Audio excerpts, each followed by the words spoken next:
that we've stopped the water from leaking. Okay, so I had a little brainstorm here. Now, in the testing I've been doing, the biggest problem with this type of hull, or any flat boat for that matter, if you're going to turn it into a sailboat, is the fact that it needs a lot of linear resistance to not take on water here. Now, the way that I've set this up now, I actually have to put a fair bit of pressure before it even starts to take on water. And if I were to put my finger where the actual COE to the boat is, it's almost impossible for me to tip this boat by putting pressure in either direction from this point, which is amazing because that's how heeling works. The boat gets pushed that direction by the sail, and that will be transferred through the COE, which needs to be there. That's the most sensitive spot on the boat, basically, as I described earlier. And so that actually needs to be there. So my design has changed. This is now going to be what my pontoons look like. These, I knew from the beginning that these were the mounts, and I wasn't sure if I was going to do them alone or if they were going to be enough or not. And in the end, I've decided to go pretty much the old school way. If you look at a lot of small flat bottom sailboats used in tribal communities that are island communities, you'll see designs like this, and they work very, very well. And in fact, I'm just using a couple of knitting needles to hold these on, and I will make a more permanent setup. I have carbon rods I can use, and I'll epoxy those in. But I'm using these because it's a good way to experiment on the distance I want out from the center. And I'm seeing I actually want a fair bit more distance than I had thought, because really, it doesn't provide that much. It also tells me I'm going to want to use a longer foam runner. My foam runners will probably be another inch or two in each direction. But the more I do these experiments, the more I sort out exactly what my sailboat will look like, what its dimensions will be, and all that stuff. So right now, it is literally just barely to the point where I can test this in the bathtub. So what this tells me is I can actually make these a little shorter, but I won't have to make them much shorter from the distance from the length they are. What I'll actually do is put the carbon rods in, make them a little shorter. These aren't the right shape, but they're fairly smooth on the bottom. They're nice and rounded, these sections, so that they're, very little resistance in the water, and it actually moves really, really nicely. You wouldn't even know that there were other surfaces in the water the way it moves forward.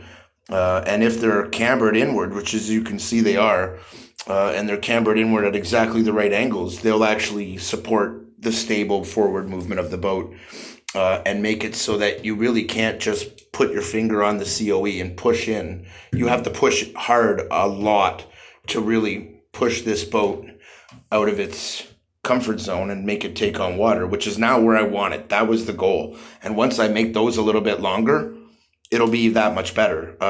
And so really, this will look very much like an old school canoe, basically, with the sail in it and the whole ball of wax. It'll look really sweet when it's done. But I'm going to do it up like a Chinese junk, like I said. But it'll be custom. I mean, it's going to be auto tacking, and it's only going to need 2 channels. I have a custom rigging set up so that I can raise and lower the sail to tighten and loosen it.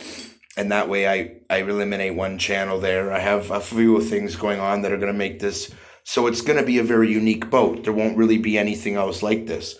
It'll be very much old school tribal meets Chinese junk. And it should be pretty cool to see on the water. And it's already proving like it's going to be a very, very functional design. This hull type is really good for this type of thing. And basically, I've been giving a lot of thought to what I'm going to do here. I have a waterproof box I'm going to mount up here. Everything's going to be laid out on top of the deck, basically, as far as the electronics go, in separate waterproof compartments. And what'll happen is I'm going to build a deck into it and keep this as a sealed-in air chamber, basically, just for ease of use. And because when you mount the mast, you actually want to have it mounted at 2 points. If you just mount it here, it'll be really hard to keep it from breaking. But if you mount it in 2 places, it'll be very, very stiff and rigid and structural. And that's what you want. So that's the hardest part of this build, is actually going to be that.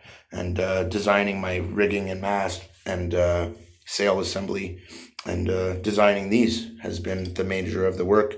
After that, it's all pretty straightforward. But they say any sailboat you're going to design is going to be a complete engineered package from start to finish. And I knew that, and so I just thought I'd look at every aspect of it and engineer my own from scratch.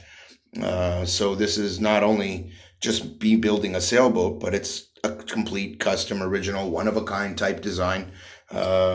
And it's actually looking like it's going to be amazing.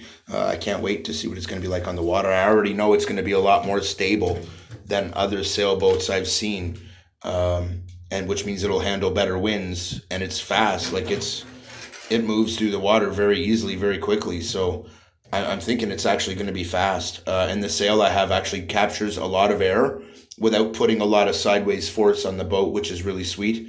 It keeps it out behind and keeps the pressure kind of sideways and pushing forward at the same time, which will actually push the boat here, which is its highest point in the water, and makes it really hard for it to take on water there. In fact, because of that, I don't think I'm going to need longer ones here. I think these will actually do the job. Anyway, this is the next stage of development of my sailboat project. And apparently there are going to be more videos in this series than I thought, because I just keep getting more ideas, guys. I just keep wanting to do more with it.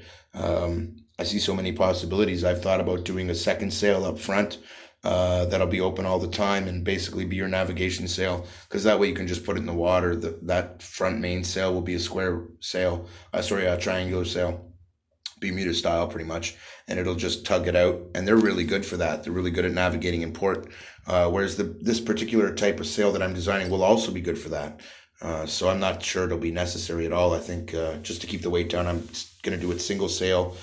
And originally I had designed my sails with two sails in mind and had sails made for the front and rear before I decided not to. So, I mean, already this could have been about 15 videos, you guys, and it's not. And the reason it's not is because, well, I basically only do a video when I'm sure I have it figured out and this is what I want and this is what's going to be on the final boat. And this is about the third one of those. One of those has gotten deleted, so I guess it's the fourth one. Anyway, yeah, I mean, this is going to be my sailboat, and I'm already loving the way it looks. I can't wait to see the sails on it, and I will show you guys some more as soon as I get more work done. Keith out.